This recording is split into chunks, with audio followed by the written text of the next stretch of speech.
ఆహ్వానం పలుకుతున్నాము. Shreyas future city developers presents Vijayawada Utsav expo launch చేశారు. బాలబాబు గారు ఓవర్ టు యు.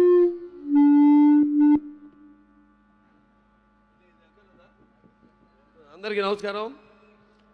కూర్చోండి. ముందుగా ఈ యొక్క విజయవాడ ఉత్సవ్కు ఇంత ఘనంగా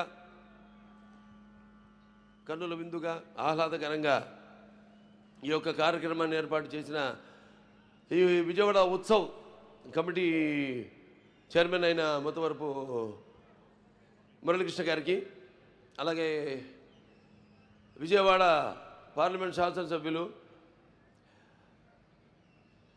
శివనాథ్ గారికి అలియాస్ చెన్ని గారికి, అలాగే మైలవరం శాసనసభ్యులు వసంత కృష్ణప్రసాద్ గారికి, ఇక్కడికి విచ్చేసిన అనంతకోటి, ఇదొక ఆధ్యాత్మికం అలాగే ఒక పర్యాటకం రెండు సమ్మేళితమైన ఒక మంచి ఒక సభకు ఎంత వైభవం తీసుకొచ్చిన ఆ విజయవాడ నడిబొడ్డున వెలిసిన ఇంద్రకీలాది కనకదుర్గమ్మ ఆశీస్సులతో ఈనాడు ఈ యొక్క కార్యక్రమాన్ని ఇంత ఘన విజయం చేయడానికి విచ్చేసిన తల్లి భక్తులందరూ కూడా నా హృదయపూర్వక ఆహ్వానం పలుకుతూ, దేవీ త్వంభక్తులపై సర్వకార్య విధాయిని కలువి కార్య సిద్ధార్థముపాయ గురుయత్నత శృణుదేవి పరోక్షామి అని అధసప్త శ్లోకిలో దీంతో ప్రారంభం అవుతుంది. శివాచ దేవీ త్వంభక్తులపై సర్వకార్య విధాయిని కలువి కార్య సిద్ధార్థముపాయ గురుయత్నత శృణుదేవి పరోక్షామి కుంజికా స్తోత్రమంతం మేన ప్రభావిణ జండి చాప శుభ భవేత్. అటువంటి సర్వమంగళ మంగళేశివే సర్వార్థ సాధికే శరణ్య త్రయంబకే గౌరీ నారాయణి నమోస్తుతే సర్వబాధ ప్రశమనం త్రైలోక్య శైక్లేశ్వరి ఏవమేవ త్వయా కార్యమస్వద్వైరి వినాశనం. అటువంటి ఆ ఇంద్రకీలాదులు వెలిసిన ఆ దుర్గమ్మ ఆశీస్సులు అందరిపైన ఆవిడ కరుణా కటాక్ష వీక్షణాలను ప్రసరింపజేయాలని ప్రార్థిస్తూ, మరి ఈనాడు ఈ యొక్క శరన్నవరాత్రులు సందర్భంగా మొన్ననే ఈ యొక్క ఇది సాంస్కృతిక వేదిక, ఇంతకుముందు ఇది 5వ సభ ఇప్పుడు జరిగేది. అంటే ఇంతకుముందు పున్నమి ఘాట్ దగ్గర ప్రారంభించి ఈనాడు ఇక్కడ ఈ సాంస్కృతిక కార్యక్రమం అది 11 రోజులు జరుగుతుంది. ఇదేమో 46 రోజులు ఈ యొక్క కార్యక్రమాన్ని ఏర్పాటు చేయడం జరిగింది. ముందుగా మరి శరన్నవరాత్రులు అనగానే ముందు మనకి ఈ యొక్క శ్రీ లలిత త్రిపుర సుందరితో మొదలయ్యి దాని తర్వాత గౌరీమాత అయితేనేమి, అలా ఈ చివరికి మహిషాసుర మర్దినితో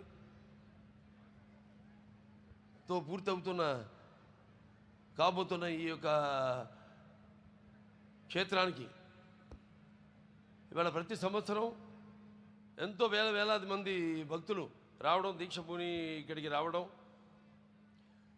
మహిషాసుర మర్దిని అయితేనేమి, గాయత్రి మాత అయితేనేమి, లేకపోతే అన్నపూర్ణమ్మ అయితేనేమి, అలాగే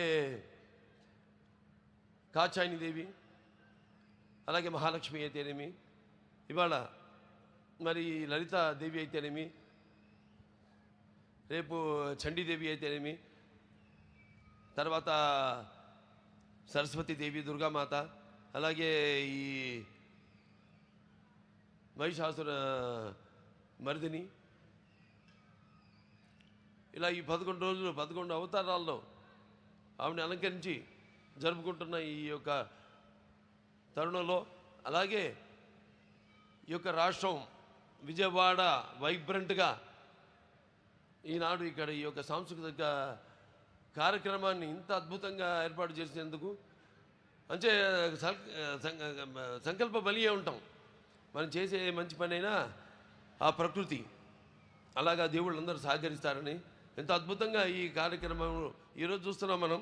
ఎప్పటికప్పుడు ప్రతి వాళ్ళల్లో ఒక భయం, ఎప్పుడు ఎక్కడ వర్షం పడుతుంది, ఎక్కడ ఏ ఆటంకం కలుగుతుంది కార్యక్రమాలకని. అటువంటి దేవి కృప వల్ల అంత దిగ్విజయంగా విజయవంతంగా జరుగుతుంది ఈ కార్యక్రమం. అంతే, సంకల్ప బలీయం అంటాను.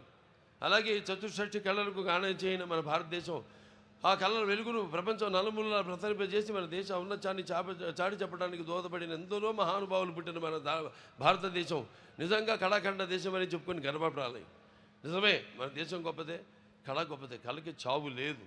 అటువంటి కళలను పునరుద్ధరించడానికి నేటి తరం వాళ్లకు తెలియజేయడానికి ఈనాడు వాళ్ళ కృష్ణా జిల్లాలో ఇక్కడ జరుపుకుంటున్నాం. కానీ మన కృష్ణా జిల్లా మన చుట్టుపక్కల చూస్తే మళ్ళీ కూచిపూడి ఉంది. అలాగే ఈ మన ఈ బొమ్మలు తోలు బొమ్మలాట,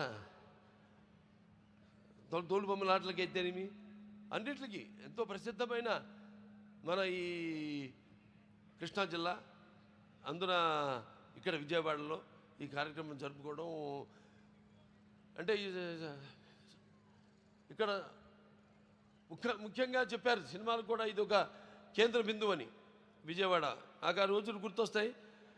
నేను అప్పుడు ముఖ్య కేంద్రంగా ఉంటూ ఇక్కడి నుంచే పంపిణీదారులు అయితేనేమి, లేకపోతే సినిమా యాజమాన్యం వారు అయితేనేమి ఎంతో ఈ సినిమా పరిశ్రమలో ఎంతో ముఖ్యమైన పాత్రను పోషించి ఈ యొక్క సినిమా ఒక పరిశ్రమకు అభివృద్ధి కోసం ఎంతో వాడు తోడ్పడ్డారు. అలాగే నేను ఇక్కడ ఎన్నో ఉత్సవాల్లో అంటే దుర్గమ్మ మాత జరిగిన ప్రతి ఈ యొక్క శరన్నవరాత్రుల్లో పాల్గొనడం అయితేనేమి వీటిల్లో. అలాగే మానవ సేవే మాధవ సేవ అంటాం. అలా ఈ బసవతార గండోబర్ గారి cancer hospital and research institute అయితేనేమి దాని ద్వారా ఎంతోమందికి ఈ యొక్క ఎంతో ఖర్చుతో కూడుకున్న వైద్యాన్ని వాళ్ళకి అందుబాటులోకి తీసుకురావడం, అంతర్జాతీయ ప్రమాణాలతో కూడిన వైద్యాన్ని వాడికి అందజేయడం. అలాగే మొన్నే ఇక్కడ తుళ్ళూరులో కొత్త ఆసుపత్రికి ఇక్కడ కట్టబోతున్న ఆసుపత్రికి భూమి పూజ చేయడం జరిగింది. త్వరలోనే తరగతులు అమ్మవారి ఆశీస్సులతో ఆసుపత్రిని కూడా పూర్తి చేసి ఆ యొక్క వైద్య సౌకర్యాన్ని మీ అందరూ కూడా అందజేస్తామని ఈ సందర్భంగా తెలియజేసుకుంటూ, మరి వాళ్ళ అందరి చూపు మన ఆంధ్రప్రదేశ్ రాష్ట్రంపైనే ఉంది. ఎందుకంటే దానికి బ్రాండు చంద్రబాబు నాయుడు గారు, మన ముఖ్యమంత్రి చంద్రబాబు నాయుడు గారు. ఆయన నాయకత్వంలో తప్పకుండా త్వరగతిని అమ్మవారి ఆశీస్సులతో ఈ యొక్క రాష్ట్రం త్వరగతిన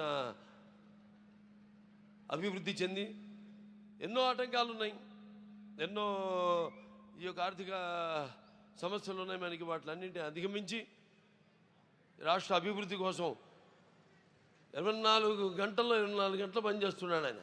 తప్పకుండా ఈ యొక్క ఆయనకున్న అనుభవంతో అయితేనేమి, లేకపోతే ఆయనకున్న పరిజ్ఞానంతో అయితేనేమి